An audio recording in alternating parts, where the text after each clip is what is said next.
fois que tu as prié, tu dois croire que tu as reçu. Et maintenant, tu dois nourrir le miracle que tu as reçu par une alimentation spirituelle. Quelle est l'alimentation spirituelle du miracle que tu as? C'est la louange. C'est dire, je ne vois pas, mais je loue Dieu. C'est l'action de grâce. Je n'ai pas touché, je rends grâce. C'est la joie. Même si je n'ai pas vu que ma situation a changé, je suis dans la joie comme si c'est fait, c'est alors que ce sera fait. Parce que la foi faite avant la fête est faite 2 fois dans la fête. Alléluia.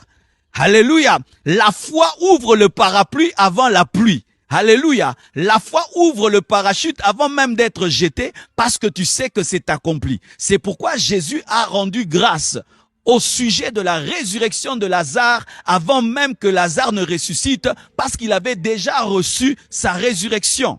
Ainsi, tu dois nourrir ton miracle par la parole de Dieu. Tu confesses la parole de Dieu. Tu confesses la Bible par la louange, l'action de grâce, mais aussi par la sanctification.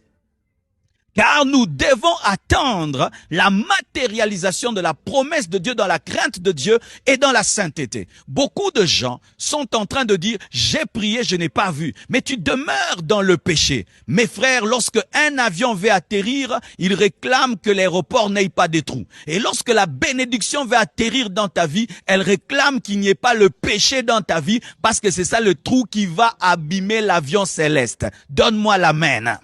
Donne-moi l'amen.